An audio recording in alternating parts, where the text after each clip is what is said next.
우리 찬양도 있죠. 구원으로 인도하는, 네, 그분은 네, 아주 유명하죠.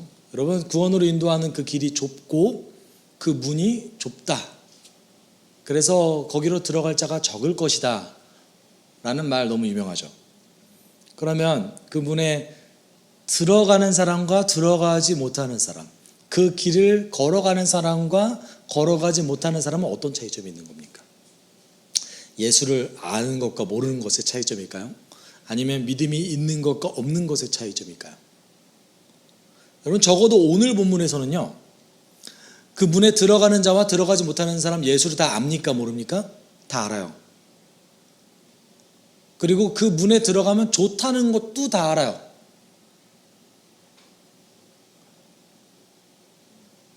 이걸 다 인정한다는 거죠. 근데 우리는 솔직히 말하면 조금 교회 안에서 이거를 너무 쉽게 얘기하지 않습니까? 구원에 대해서 너무 쉽게 얘기하는 측면이 좀 있어요.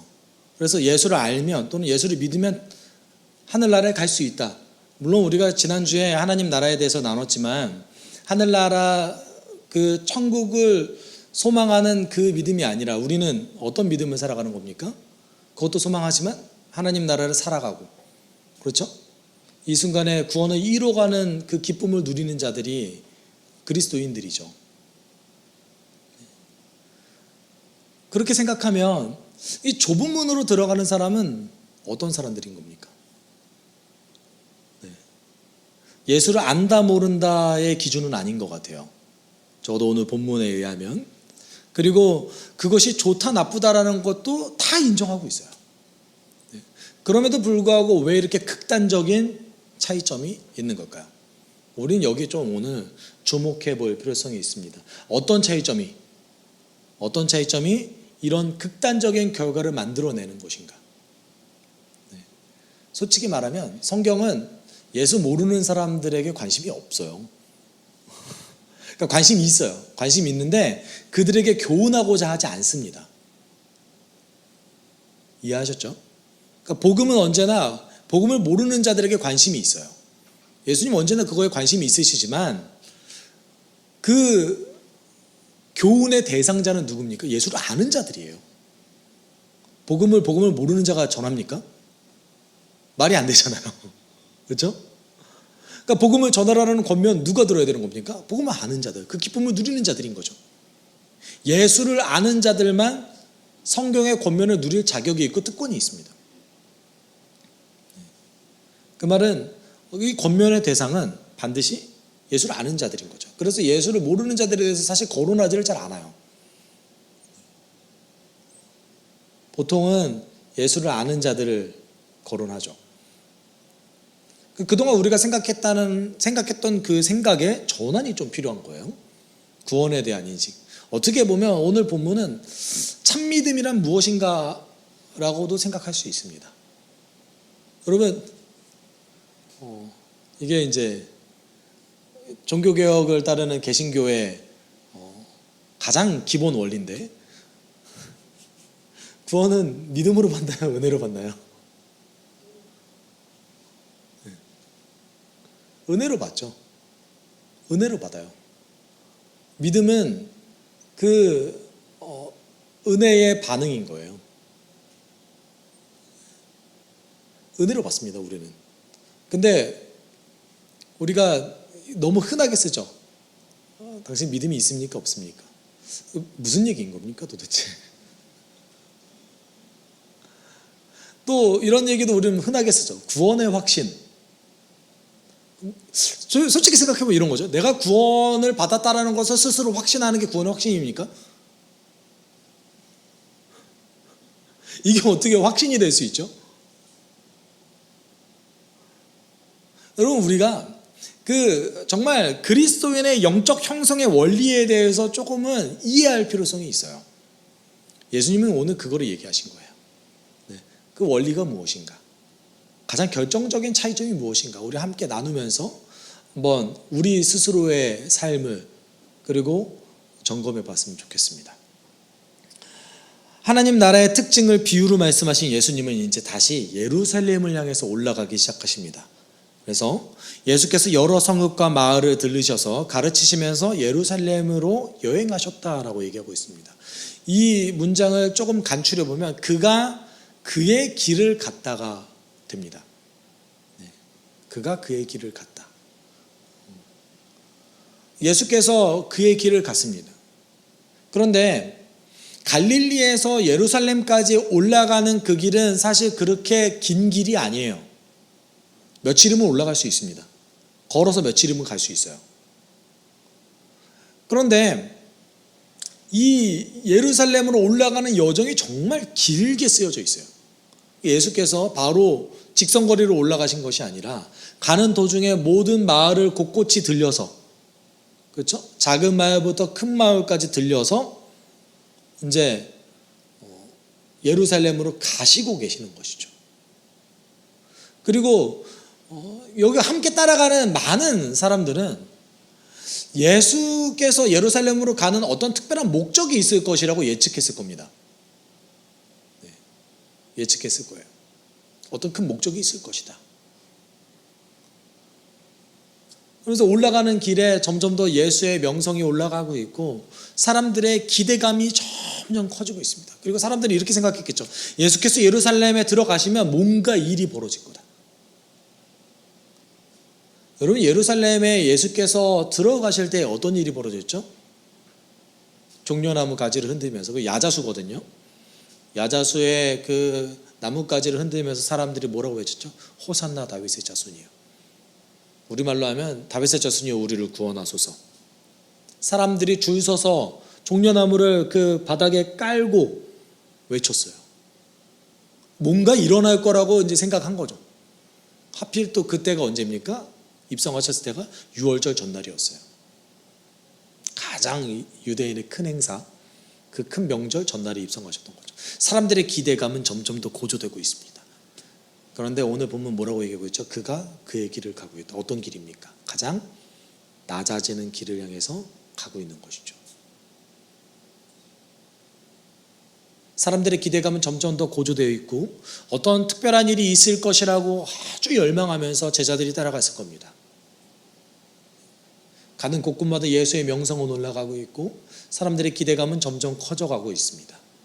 그런데 예수는 어떤 길을 갑니까? 가장 낮아지는 그 길을 스스로 걸어가고 계십니다.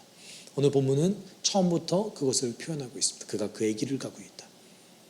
그리고 거기서 가시면서 무엇을 가르치시는 거죠? 하나님 나라의 복음을 가르치시고 계십니다.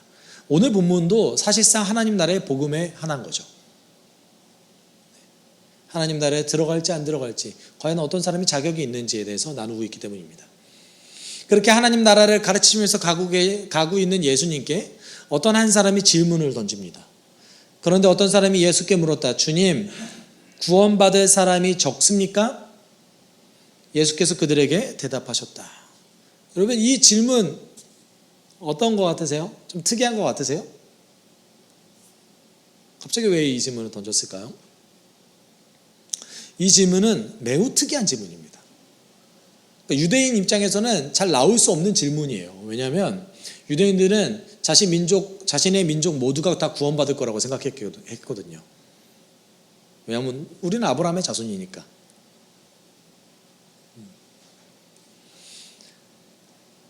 그날이죠.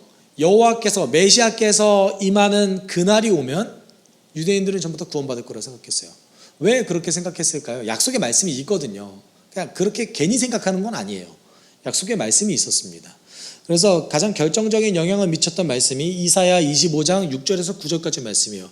약간 중간중간 제가 생략을 했지만 한번 읽어볼게요. 만군의 주님께서 이 세상 모든 민족을 여기 시온산으로 부르셔서 풍성한 잔치를 베푸실 것이다. 주님께서 죽음을 영원히 멸하신다. 그의 백성이 온 세상에서 당한 수치를 없애주신다. 그날이 오면 사람들은 이런 말을 할 것이다. 우리가 하나님을 의지하였으니 하나님께서 우리를 구원하신다. 유대인들은 이 약속의 말씀을 의지했습니다. 그리고 이 말씀의 근거를 들어서 모든 유대인이 구원받을 거라고 생각했습니다. 근데 약간 특이한 점은 이 말씀은 그대로 받아들이지 않아요. 이게 어떤 이야기입니까? 세상의 이제 끝날에 하나님께서 그의 백성을 위한 잔치를 베푸시는데, 그 잔치가 결국은 하나님 나라 잔치 아닙니까? 근데 이 하나님 나라 잔치에 누가 들어간대요? 모든 민족이 들어간대요. 모든 민족이. 근데 유대인들이 이걸 좀 싫어했어요. 왜 모든 민족이 들어가? 걔네들이 아브라함의 자손이 아닌데. 그래서 탈쿰이라든지 또는 이제 에녹 1서 62장의 근거를 하면 이 말씀을 다르게 해석했습니다. 모든 민족이 하나님의 잔치에 들어갈 수 있다고 얘기했잖아요. 하나님께서는. 이사야 선지자는 그렇게 얘기했어요. 근데 유대인들은 뭐라고 해석했냐면 모든 민족이 심판받을 것이라는 해석으로 바꿨어요. 그렇게 바꿨습니다. 그리고 이제 쿰란 공동체가 사용했다고 여겨지는 사회 두루마기에서는요, 이제 모든 민족이 심판받을 것이라는 해석으로 바꿨잖아요. 그럼 누구만 구원받는 거예요? 유대인들만 구원받는 거죠. 근데 유대인 전체가 구원받는 것이 아니라 그 안에서도 이 잔치에 참여할 사람이 또 정해져 있다. 어떻게 보면 이 잔치에 누가 참여할 것인가 라는 기준을 조금 엄격하고 명확하게 막 연구를 많이 했어요.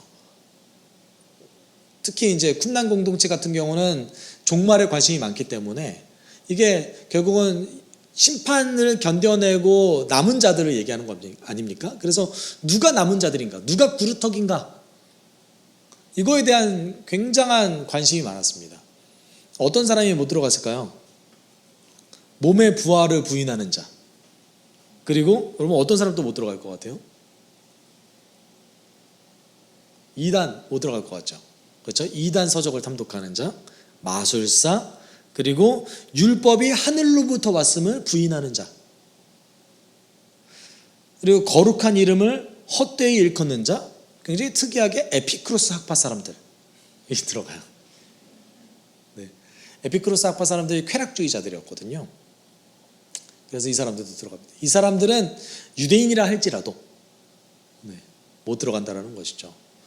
이 가운데 여러분 특이한 것은 몸의 부활을 부인하는 자들이 들어가 있어요. 누가 들어가는 거죠?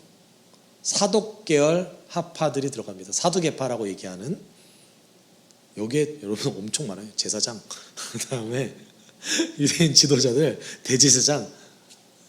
물론 이것도 어떤 한 해석 중에 하나입니다. 모든 사람이 이렇게 생각하지 않았을 수도 있죠. 그렇지만 몸의 부활을 부인하는 자들이 대체적으로 굉장히 좀 신앙적이지 않다, 유대인들 입장에서 종교적이지 않다라고 받아들여졌습니다.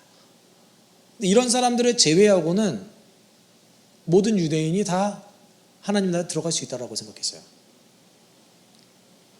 이 사람들이 별로 없을 것 같지 않아요? 이렇게 제외한 사람들이? 제가 생각해도 그렇게 많지는 않았을 겁니다. 일반 백성들은 굳이 여기에 크게 영향받을 사람이 많지 않아요. 물론 마술사 이런 사람들은 영향을 받을 수 있지만 대부분은 어떻게 보면 조금 그리스 철학에 관련된 것들이 많아요. 어떻게 보면 유대 그 공동체와 그 유대교를 가장 공격하는 요소 중에 하나가 아마 그리스 철학이었던 것 같습니다. 그래서 이 그리스 철학이 아주 정교하잖아요. 그래서 이 지식인층들 가운데서 유대교에 대한 회의가 좀 들고 말씀에 대한 어떤 그 의심이 많이 있었던 것 같아요. 현대사회도 그렇죠. 신학을 공부하는 학자들 가운데 성경에 하나님의 말씀이 아니라고 얘기하는 사람이 80%가 넘어요.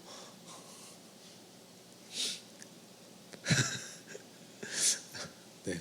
한국 교회 상황이 조금 이상한 겁니다. 굉장히 많아요. 그 주류의 학자들이.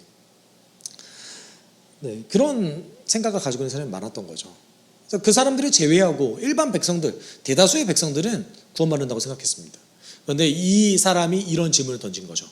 왜냐하면 예수님 말씀 들어보니까 이상한데? 구원받는 자가 좀 적을 것 같은데? 그러니까 이제 던져본 거예요, 이 질문을. 이 질문을 통해서 우리는 어떤 걸 알 수 있냐면 예수님을 따라가는 사람들의 생각이 조금 변하고 있다는 걸 알 수 있어요. 이렇게 고차원적인 질문을 사실 그렇게 고민하지 않았었거든요. 예수님의 기적에 대해서 좀 더 관심이 많고 그러는데 이제는 정말로 구원에 대해서 질문을 던지기 시작하는 거죠. 예수님께서 얘기하시는 하나님 나라 복음에 대해서 질문을 던지기 시작하는 거예요. 그리고 이제 그 이스라엘의 종말론에 아주 결정적인 영향을 미쳤던 이사야에는 이런 구절이 또 있습니다. 너의 백성이 모두 시민권을 얻고 땅을 영원히 차지할 것이다. 그들은 주님께서 심으신 나무다. 주님의 영광을 나타내라고 만든 주님의 작품이다. 모두가 다 구원받는데요. 유대인들은 당연하게 말씀에 기록되어 있지 않습니까? 우리는 다 구원받아요 라고 생각했던 것이죠. 예수께서 그거 아닌데? 이 질문에 예수께서 이렇게 대답하셨어요. 너희는 좁은 문으로 들어가기를 힘써라. 내가 너희에게 말한다. 들어가려고 해도 들어가지 못하는 사람이 많을 것이다. 여러분 이 말씀 좀 굉장히 주목해서 보셔야 됩니다. 이 남자는 어떤 질문을 했죠? 구원받은 사람이 적습니까? 숫자를 물어봤어요. 예수님께서 숫자를 얘기하셨나요? 그렇게 얘기하지 않으셨어요. 뭐라고 얘기하셨죠? 너희는 좁은 문으로 들어가기를 힘써라. 현재로 쓰셨어요. 현재 시제를 쓰셨어요. 내가 너희에게 말한다. 들어가려고 해도 들어가지 못하는 사람이 많을 것이다. 숫자를 얘기하지 않으셨지만 조금 이제 그래도 많이 들어가지 못하겠구나라는 이제 우리가 생각은 좀 할 수 있겠죠. 다만 예수님의 말씀의 포인트는 어디에 있어요? 오늘에 있어요. 오늘에 있어요. 오늘 좁은 문으로 들어가기를 힘써라. 여기에 포인트가 있어요. 그리고 오늘의 삶의 결과가 미래에 있는 거예요. 여러분 유대인들은 항상 구원에 대해서 얘기할 때 미래적인 관점에서만 얘기했어요. 구원은 받는 겁니까? 그리고 오늘 남자도 그렇게 얘기했죠. 구원받는 사람이 적습니까? 다 미래적인 관점이죠. 예수께서 오늘 뭐라고 얘기하셨어요? 현재를 중요하게 여겼어요. 오늘 좁은 문으로 들어가기를 힘써라. 여러분 이거 하나님 나라에 대한 개념이 없으면 이해할 수가 없어요. 그럼 뭐 어떻게 하라는 겁니까?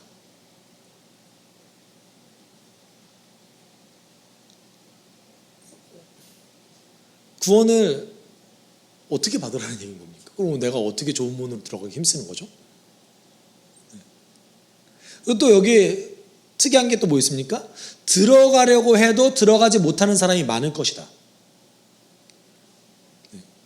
오늘 본문 속에서 등장하는 또는 유대인 중에 단 한 명도 하나님 나라 들어가기 싫어하는 사람이 없습니다. 우리로 따지면 교회 다니시는 모든 분들 중에서 하나님 나라 들어가기 싫어하시는 분 계실까요? 그걸 왜 싫어하죠? 그럼 굳이 교회를 안 오시겠죠. 정말로 어떤 의도를 가지고 교회를 무너뜨리기 위해서 오시는 분이 아니라면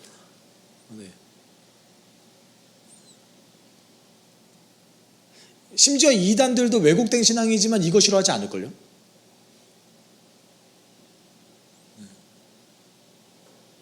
여러분 들어가기를 원하는 자, 여러분 들어가기를 원하는 자 다 들어갈 수 있대요? 그럼 이 사람들은 왜 못 들어갈까요? 왜 못 들어갈까요? 말씀에 적혀 있죠. 25절에 집주인이 일어나서 문을 닫아버리면 너희가 밖에 서서 문을 두드리면서 주인님 문을 열어주십시오 하고 졸라도 주인은 너희가 어디에서 왔는지 나는 모른다 하고 대답할 것이다. 왜 못 들어가죠? 주인이 문을 닫았대요. 당연하죠. 문을 닫으면 못 들어가죠. 우리가 착각하는 부분이 하나 있습니다. 어떤 부분이냐면 여러분 우리 인생 가운데 어떻게 보면 우리 인생이 마칠 때까지 예수만 믿으면 된다라고 생각하시는 분들이 상당히 많으세요. 그걸 누가 보장합니까? 그걸 누가 보장할 수 있죠?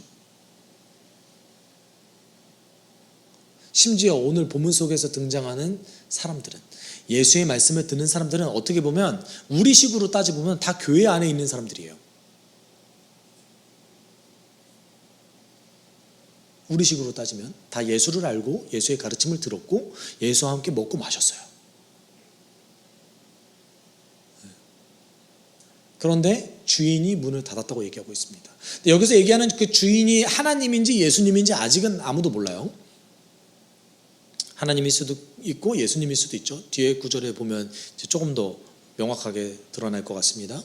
그런데 중요한 것은 좁은 문으로 들어가지 못하는 이유는 집주인이 뭔가 이 사람들의 어떤 것이 합당하지 않기 때문에 문을 닫아버린 것이죠.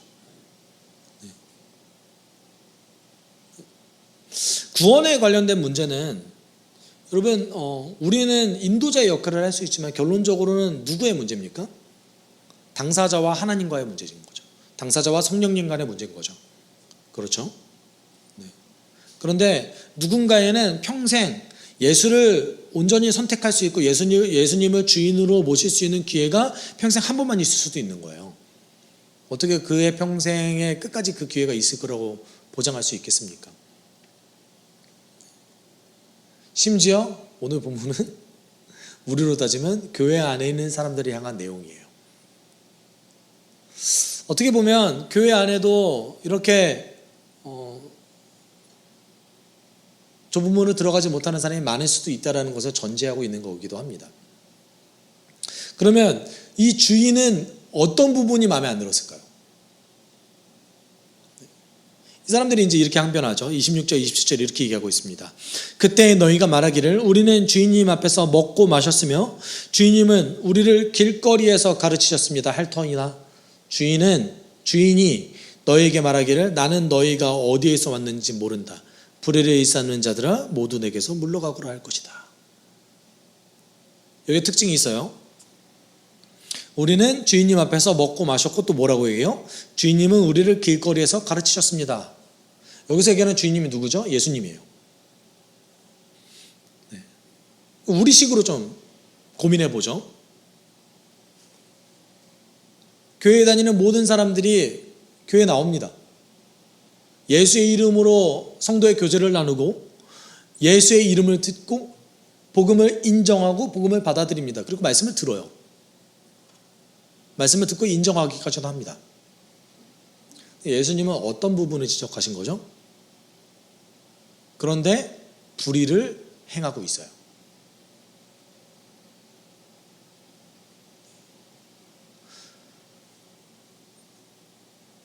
그러면 행함이 중요한 거네요.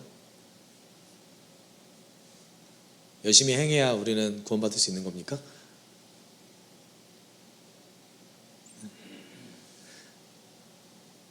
행함이 중요한 요소가 있죠. 그렇지만 예수께서는 그걸 얘기하신 게 아니에요. 무엇을 얘기하신 거죠? 듣고 행함이 중요한 것이죠. 그런데 듣기만 하는 자들은 문에 들어갈 수 없는 거죠. 분명하게 얘기하셨죠. 그러면 우리가 지금 이제 영적 형성에 대해서 재조정을 다시 해야 돼요. 교회 나오면 말씀 듣고 예배 드리면 구원받을 수 있는 겁니까? 예수님 말씀에 의하면 그거로는 부족해요. 사복음서에는 하나님 나라에 들어갈 수 있는 사람들에 대해서 굉장히 여러 단어들로 그리고 여러 방법으로 표현했어요. 굉장히 많은 방법으로. 그런데 뭐 어찌 그 하나님 나라에 들어갈 수 있는 백성을 한 단어로 표현할 수 있겠습니까? 여러 개로 표현할 수 있겠죠. 그렇지만 예수님께서 또 이런 얘기를 하셨어요. 그 백성들에 대해서 나는 의인을 부르러 온 것이 아니라 죄인을 불러 회개시키러 왔다. 하나님 나라 들어가는 사람은 자신이 죄인임을 인정하고 회개하는 자들인 거죠. 그렇죠? 그리고 오늘 본문과 평행 본문이라고 얘기할 수 있는 평행 구절이라고 얘기할 수 있는 마태복음 7장 22절 23절 오늘 본문과 동일한 내용이에요. 그런데 그 대답에 대해서 이렇게 얘기하셨어요. 그러므로 내 말을 듣고 그대로 행하는 사람은 반석 위에다가 자기 집을 지은 슬기로운 사람과 같다고 할 것이다. 예수님 뭐를 강조하셨죠? 내 말을 듣고 그대로 행하는 자들.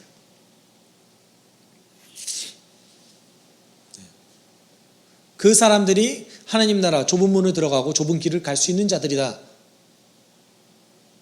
라고 얘기하셨죠.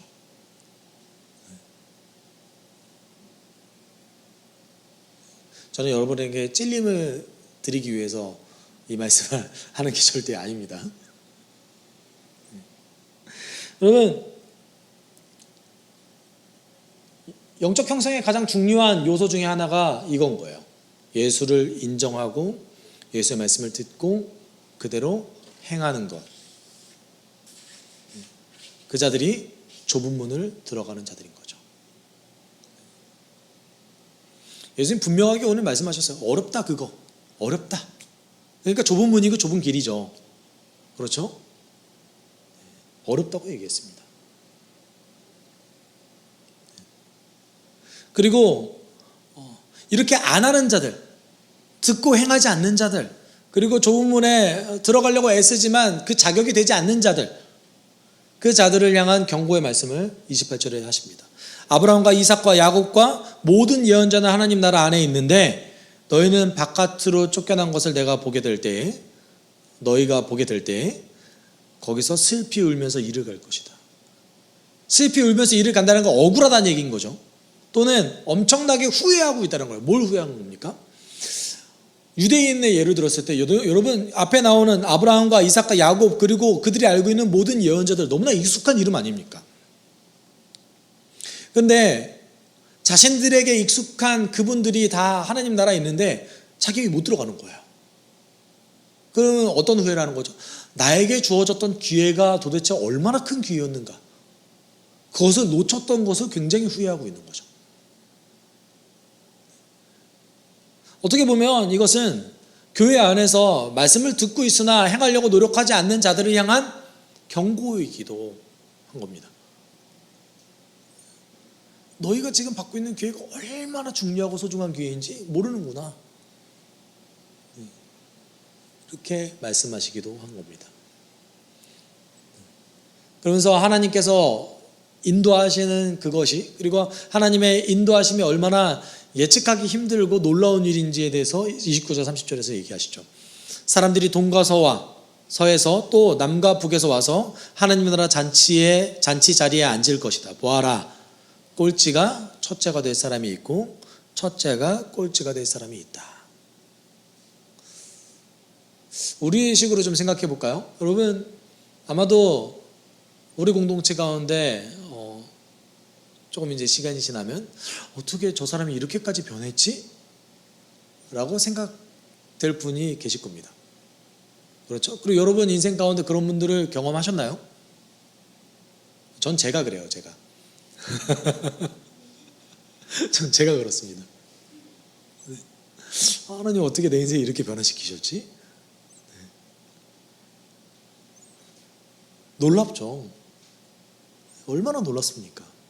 예측 자체가 되지가 않아요. 하나님 어떻게 일하실지 모르겠어요. 그런데 좋은 방향으로 일하시죠. 말도 안 되는 일을 일으키시고 그리고 변화시키십니다. 네. 그리고 이제 이 구절을 통해서 점점 알 수 있는 것들이 하나 있습니다. 꼴찌가 첫째가 될 사람이 있고 첫째가 꼴찌가 될 사람이 있다. 네. 어떻게 보면 먼저 된 자가 나중 된다, 나중 된 자가 먼저 된다 이렇게 얘기하죠. 이거를 또 다르게 얘기하면 먼저 구원의 기쁨을 누린 자들은 점점 섬기는 자가 될 수도 있다는 얘기인 거죠. 어떻게 보면 이게 세상의 논리와 너무 다르지 않습니까? 하나님 나라가 살아가는 사람들의 논리로 봤을 때는 경력이 쌓이고 그리고 인정받으면 점점 더 지도자 높은 자리로 올라가잖아요. 하나님 나라 원리는 어떻게 된 겁니까? 그런 사람일수록 점점 더 낮은 자리를 향해서 내려가는 거죠. 왜냐하면 예수께서 그러셨으니까. 저는 소원이 하나 있는데요. 개인적으로는 수습교회 성도들이 장로임직 받기를 굉장히 부담스러워하는 교회 되게 원해요. 왜냐하면 여러분 목회자의 길을 걸어갈 때 굉장히 고민하잖아요. 아우 너무 좋아 막 이렇게 가나요? 뭐 그런 분도 있을 수 있죠. 네. 뭔가 두렵잖아요. 그렇죠. 장로가 그런 역할이라고 생각합니다. 네. 그래서 소속교회 성도들은 우리 장로님 너무 존경스럽고, 네. 우리 장로님들의 소망은 난 빨리 은퇴하는 게 소망이고. 이게 이렇게 힘든 일이구나. 네. 얼마나 기쁩니까? 교회의 지도자는 섬기는 자가 돼야 돼요. 가장 잘 섬기는 자가 돼야 됩니다. 그게 하나님께서 얘기하시는 영적 원리인 거죠. 그렇다면 여러분, 좁은 문으로 들어갈 수 있는 자와 좁은 문으로 들어갈 수 없는 자의 결정적인 차이는 오늘 듣고 행하는 자예요. 그렇죠? 어떤 사람이 듣고 행할 수 있는 겁니까?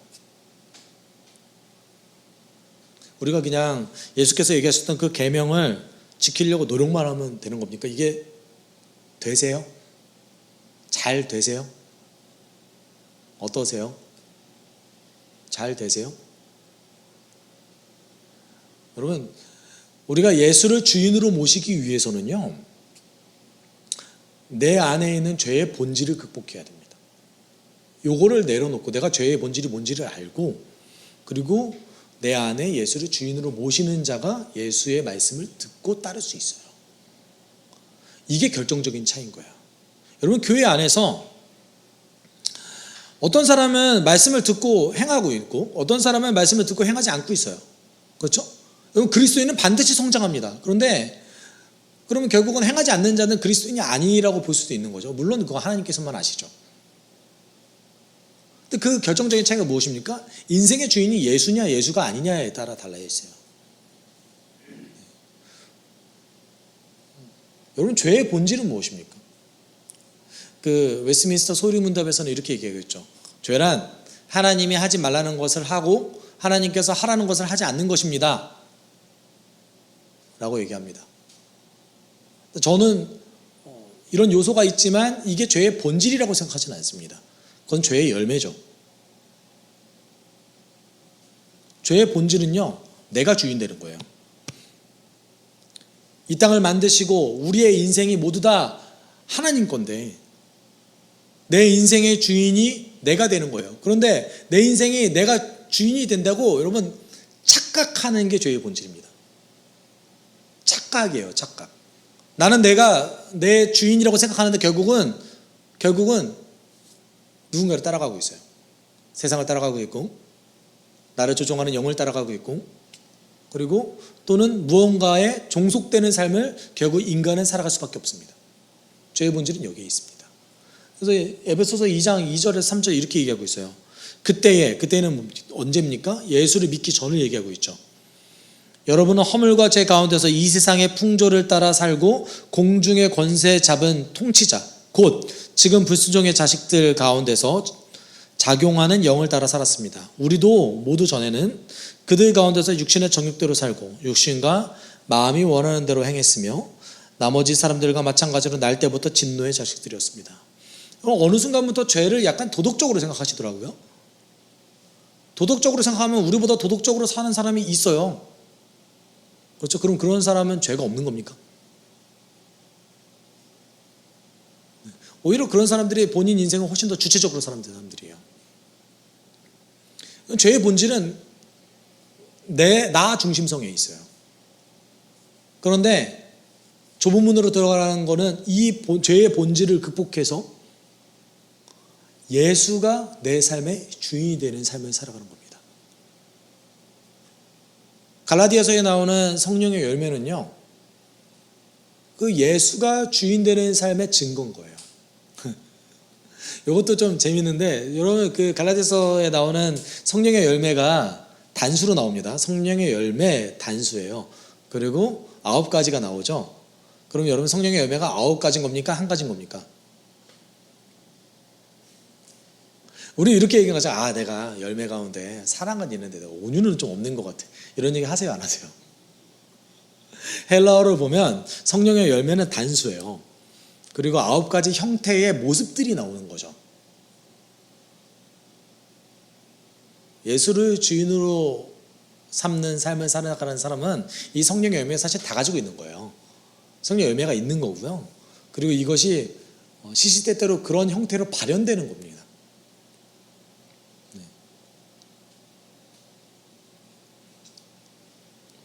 이 예수를 주인 삼는 삶, 이 삶의 영광됨에 대해서 베드로 사도는 이렇게 얘기했죠.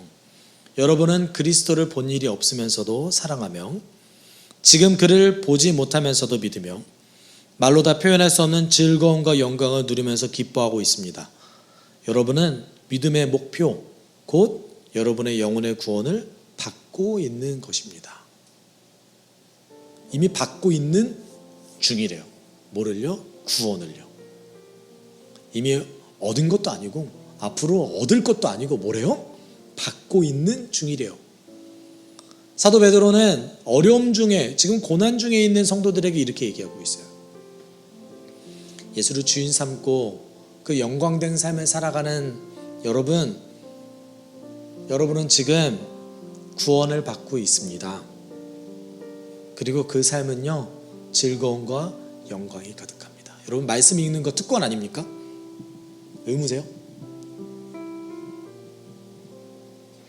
어느 순간부터 교회가 도덕적인 잣대로 죄를 바라보기 시작하면서부터 여러분에게 주어지는 특권이 다 의무처럼 여겨지고 막 그것이 막 율법의 굴레로 메어서 새로운 율법을 만들어내고 있어요. 그게 아니에요. 여러분, 예배드리는 거 특권이잖아요. 기도하는 거 특권이잖아요. 말씀 읽는 거, 예수를 알아갈 수 있는 특권이잖아요. 누구만 할 수 있습니까? 예수를 내 삶의 주인으로 모시는 자만 할 수 있는 거죠. 여러분, 왜 예수를 내 삶의 주인으로 모십니까? 그만큼 그가 가치 있으니까. 그만큼 내가 그를 사랑하니까. 그리고 예수께서 나에게 보여주신 사랑이 너무 크니까. 그런 거 아닙니까? 좁은 문으로 들어가는 자는요, 예수를 주인 삶을 살아가는 자들입니다. 여러분, 인생의 주인이 예수님이십니까? 여러분, 그 기쁨을 날마다 누리셨으면 좋겠습니다. 예수님이 얼마나 좋으신지요. 누가복음에 등장하는 예수 그리스도의 모습 얼마나 사랑이 가득하신지요. 여러분이 혹시 낙심될 때, 어려움이 있을 때 그때마다 예수는 능력을 주실 것입니다. 그때마다 예수는 여러분에게 소망을 주실 것입니다. 예수 따라가는 삶이 그 어떤 삶보다 행복하고 소망이 넘치는 삶인 줄 저는 확신합니다. 우리 함께 기도할 때, 여러분, 제가 예수 주인으로 삼는 삶 살게 주님 도와주십시오. 시시때때로 내 삶의 주인이 나라고 주장하는 많은 유혹들이 있지만 내가 하나님 나라 원리대로 예수를 주인 삼아 살아갈 수 있게 주님 도와주십시오. 그 놀라운 사랑이 나를 지배하게 주님 도와주십시오. 우리가 함께 기도하도록 하겠습니다. 사랑이 많으신 하나님 아버지, 그 놀라운 사랑이 너무나 큽니다. 그 놀라운 사랑이 너무나 커서 하나님을 온전히 따르는데 너무나 영광되고 기쁘고 하나님 소중한 그 사랑을 내가 따라가겠소. 예수를 사랑하겠다. 예수를 믿기 때문에 하나님은 도와주십시오. 주님만 부르소서.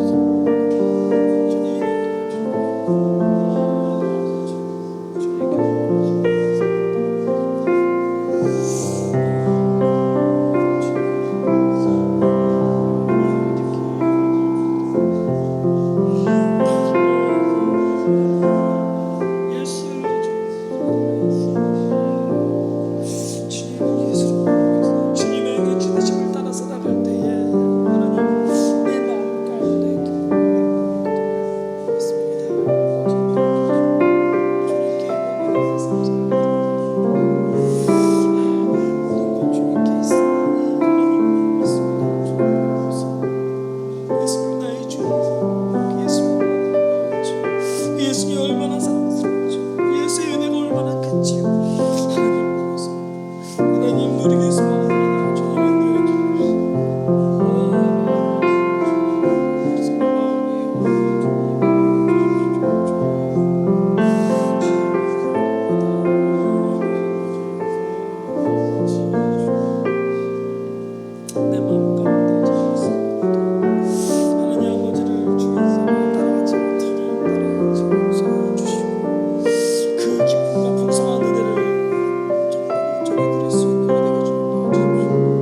사랑 많으신 하나님 아버지, 오늘 우리가 좁은 문을 들어가기 힘쓰는 자들 되길 소망합니다. 예수를 내 인생의 주인으로 삼아 예수를 따르는 자들 되게 주님 도와주시옵소서. 그 길이 얼마나 영광되고 기쁘고 소망이 넘치는지 주님 말씀하십니다. 우리가 그 기쁨을 누리게 주님 도와주시옵시고, 어려움이 있을 때마다 그 기쁨이 더 넘치게 우리를 인도하여 주옵소서. 모든 것 감사드리며 거룩하신 예수 그리스도의 이름으로 기도드립니다. 주 예수 그리스도의 은혜와 하나님의 사랑과 성령의 교통하심이 오늘도 예수 그리스도를 내 인생의 주인 삼아 살아가길 소망하는 숲속교회 성도들 위해 함께 있을지어다. 아멘.